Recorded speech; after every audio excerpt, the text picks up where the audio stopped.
How's it going, everybody? What's up? Wordsway family. We are here today with my wife, the beautiful, angelic, amazing Essence Robinson. How you doing? I'm doing good. Okay. She's gonna be sharing. As you know, throughout the whole month of November, it has been the remedy for restoration. Women's Month, Women's Dedication, and we've had some powerful women already.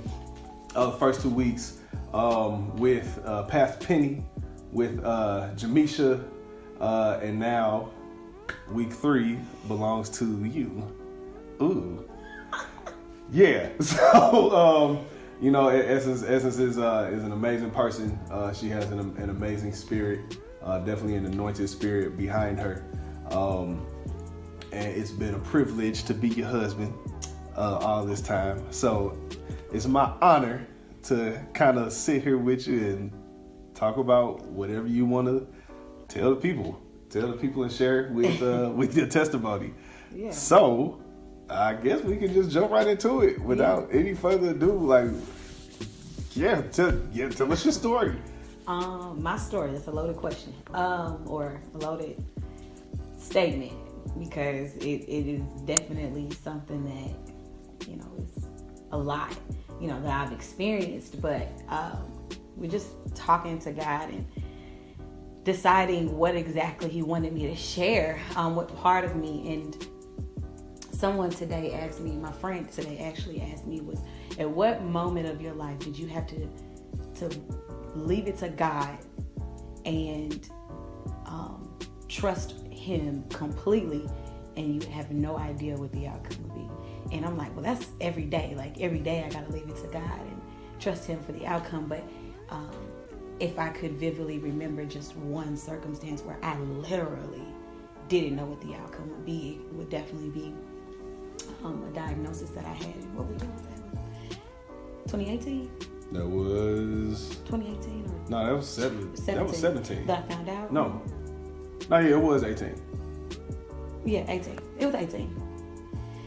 Yeah. But anywho, but before getting into that, I guess a little background on just me and my mindset, and a lot of decisions that I've made in my past.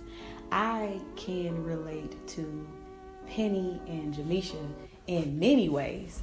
A lot of their experiences and choices I definitely have made in my life too. And so I can just remember, from as far back as I can remember, always truly looking to be accepted by people.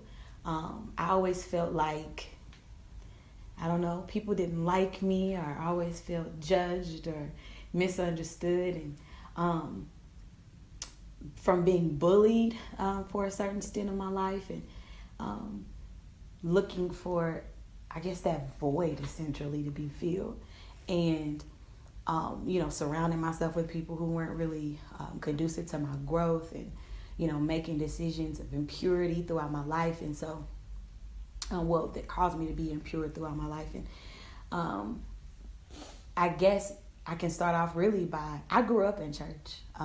My grandmother made sure we were in church every Sunday and multiple times throughout the week. I mean, it was choir rehearsal, it was usher board meetings, it was church on Sundays, it was hanging out with the pastor and their kids, and that was just our life. And so I was raised understanding biblical principles, and understanding what was right and what was wrong, and living, the importance of living a life that was honoring to Christ. And so I knew right from wrong, and I'll just start with that. But even though I knew right from wrong, like anyone else, I have a sinful nature. And so I felt like primarily in college is where I kind of lost my way. I wasn't going to church as much. I wasn't reading my Bible. I was seeking attention and, making decisions that were not really God's way. And so, the Word's way. And so, I found myself dating people who disrespected me. I found myself, partying a lot and drinking a lot and, and things like that. And so, I, like Penny had talked about in, her testimony of, making a decision that was not affirming of life in college. And that was just definitely something that weighed on me heavily, tremendously for years. And I remember when Anthony and I got married, we had made a decision to wait. We wanted to just enjoy our marriage, enjoy each other for at least 3 years before we even tried to have a kid. And 3 years came along and we're like, I don't know, we can wait a little bit longer actually, because we're enjoying life and each other. And so I remember having these just really bad pelvic pains, and I just didn't understand what it was, or and for me it was just like, I don't know, maybe it's just menstrual cycle pain or whatever, but I'm like, it was crippling.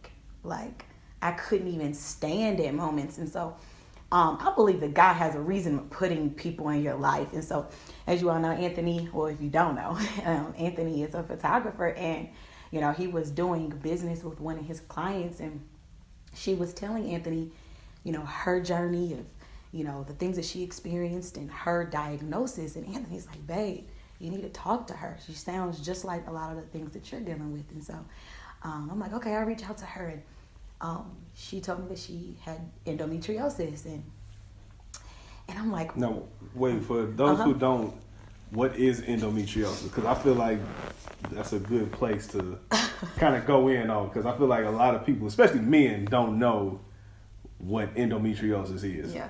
I think women too, but yeah, definitely. Because I didn't. And so when I heard endometriosis, I'm like, what is that? I've never heard of it before, or heard of it affecting anyone. And so the first thing you do is you Google, right? You start Googling everything. And I'm like, well, first, this thing that stood out to me was the pain. I still didn't quite understand what it was. And explaining it isn't always the easiest, but there is a lining of the uterus called the endometrium that grows, and it supports and nourishes a baby once a baby is growing in the uterus. But with endometriosis, that lining, the endometrium lining, was growing. It grows outside of the uterus. And so there were moments where I guess there would be blood-filled cysts on ovaries. It can, and it'll spread into different places. And so for me, kind of understanding that, but like, I don't really understand it. And this blood retrograding, kind of back into the system. It's definitely kind of hard to understand. But I went to the doctor and I said, I think I have endometriosis, period. And she's like, oh, you don't have that. Like, you don't have that. It's hard to diagnose. And I was kind of just like pushed away. And then after that, I was like, I need another opinion. And so I went to her doctor, and she said, okay, well, we'll run some tests and I'll give you an ultrasound and we'll see what's going on. And she saw that there was a cyst on my ovaries. And she said, okay, well, if it's a normal cyst, then it'll just dissolve on its own. But if not, then it probably is a blood-filled cyst, which is they call it a chocolate cyst, endometrioma, on my uterus, which means it will not go away on its own. Not on my uterus, but my ovary. It won't go away on its own. And so I think 2 weeks later, I couldn't even stand. I was falling over at my manager's desk at work, and I was just in excruciating pain. And so, like, on a scale of 1 to 10, how much pain? It's off the scale. It was off the scale. It wasn't even a 10. It was, I don't know, a 20. Like, I knew it was real when I saw you like kneeled over at the bed, couldn't stand up, in tears. That's when I, of course, like, I still can't even imagine, but that's when I kind of like really got to like, oh, this is real. Yeah. Like, this is real. Yeah. And honestly, it was pulsating pain, like, and it was just come and go and come and go. And so, I went back to the doctor and she said, okay, it is doubled in size. It was like the size of a baseball at this point. And she's like, okay, well, you can keep it or you can remove it. And so for me, I need it removed. And so she kind of walked me through laparoscopic surgery and, you know, my decision with that. And it was minimally invasive. And she was an amazing doctor. And honestly, waking up from my surgery, Anthony was extremely supportive through all of this. But waking up from my surgery and hearing that they had to take my appendix, thankfully she didn't have to take any part of my ovary or any of my reproductive system at all. But she had to take my appendix because it would have ruptured because it had spread to my appendix at that point. And so basically she put Anthony aside, and what did she tell you? Yeah, she said she would update me through the surgery and what happened. And she said, all right, it was pretty rough in there. That's like literally like what she said. She's really cool doctor. But she was like, it was pretty rough in there. We had to take her appendix. She said you had something stuck, fused to something. My rectum was stuck to the back of my uterus. Yeah, that. And then she said something else was fused together inside. So it was pretty rough in there. Mm-hmm. Man, that was a couple years ago now. I should have brought the pictures that I actually just found them. I didn't want to be gory. I actually just found them. I didn't want to be gory. But she was basically telling me that you know, it could have been worse, but she did have to do, you know, take some things and move some stuff around. But everything was okay, which I was grateful for. Right. Of course. Definitely. And then her saying that I have stage 4, which is the most severe, and that if we ever wanted to have kids, we need to do it now, essentially. And that, of course, wasn't within our plan. So we were still living life. Yeah, we were still living life. And kind of, you know, going home and recovering, and then, all right, we got to get busy. We got to make a baby. And we were trying for months and months, and it felt, and we didn't have any luck. And so, for me, I started to question if I would have a child. And it really weighed on me because I was very emotional about, well, God, will you give me another opportunity to be a mother? And now, why do you say that? Like, why do you? What, give me another chance? Yeah. Oh, because I made a decision to have an abortion. I got you. At another point of my life, and you know, I was scared that I wouldn't get another chance. And you know, hearing that a lot of women deal with infertility, and understanding that I had stage 4 and that it was really difficult to clean up in there, essentially. And although she did a great job, I started to worry. And I know I shouldn't have, but I was just at a position in my life where I didn't understand a lot of things that God was doing. I was super grateful for the job He had given me at that point. Although I didn't understand, I never thought that I would work for, you know, an organization that, you know, I did at that time. And but I believe that God places you in certain places for a reason, and I'm super grateful for it because God was teaching me the importance of life. And I think sometimes what happens is we look at our situations and we're like, oh, the devil is trying me. The devil is really out to get me. But it's sometimes we have to look at ourselves and our decisions that we've made in our life and say, well, maybe I did this, right? I'm being disciplined for the decisions that I've made. And I'm like, well, God, why are you doing this to me? I had a really bad attitude regarding it. Be like, God, why are you doing this to me? Like, anything bad happens, just know it's going to happen in essence. And this woe is me attitude. But instead of asking God, okay, what is it that you want me to learn? And so finally I was in my car one day and I was asking God, all right, God, why this?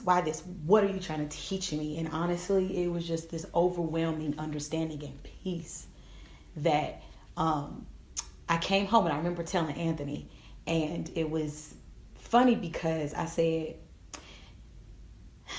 God placed me where I am right now to understand the importance of life. And I think that sometimes what happens is we also look at God as just being sovereign, but he's also good. And even if, this is a moment where he's disciplining me, God is still so good because he still extends his hand of grace and his hand of mercy. And in that moment, I said, okay, God, I get it and I understand.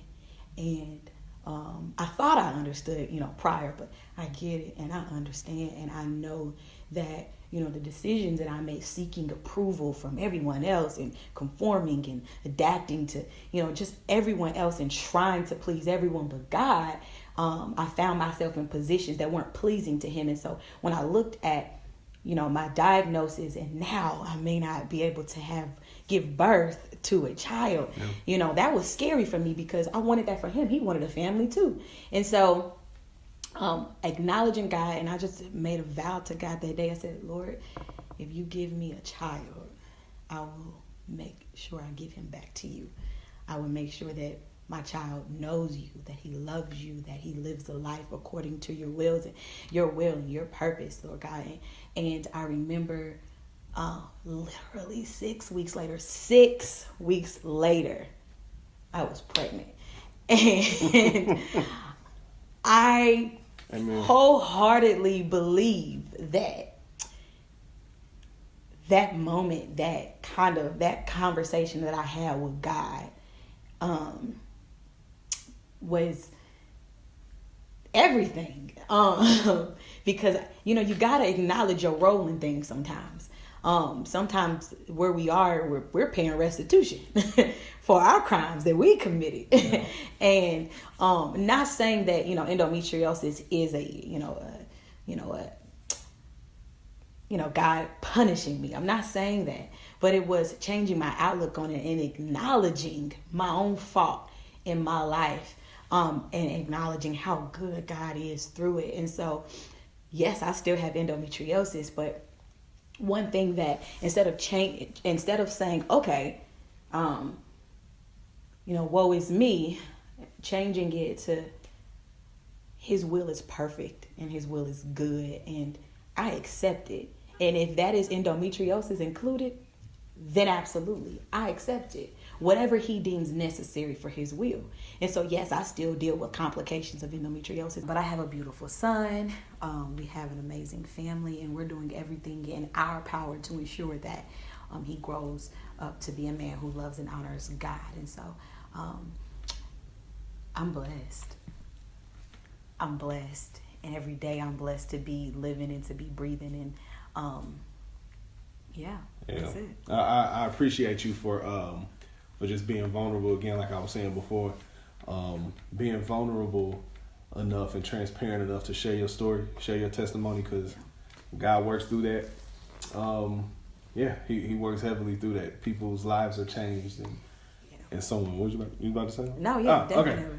Okay. So I think we'll just kind of end it right there, and I think that's a good spot. But thank you all for joining us here at Wordsway Christian Ministries. Stay tuned, of course, beyond November, but definitely through November, as we finish out the Remedy for Restoration, Wordsway's Women's Month. I think I said it right. I know pastors, Pastor, y'all be putting them titles together, I must say. But no, thank you guys. Thank you guys for joining us, taking the time out to watch, taking the time out to just listen and share in Essence's testimony. It's a powerful one. And I pray that someone out there was moved, someone out there was encouraged in her story, through her story. And I just thank you for being obedient to allowing God to use you as a vessel to spread the word, help heal the kingdom. So thank you for that. Stay tuned. If anyone wants to reach out to Essence and maybe you have deeper questions, maybe you're going through endometriosis, I just threw you out there. Yeah, no, absolutely. Definitely. I think it's important for everyone to understand they call it the silent disease, and so the less silent we are about it, the more informed people are. So yeah. Well, where can people find you, just in case? Facebook and Instagram. Yeah, Mrs. Essence R on Instagram. Gotcha. Okay. Cool. Now there we go. Good night, everyone, or good morning. Good morning. Good, whatever. See ya. See you later. Be blessed. We love y'all. Peace.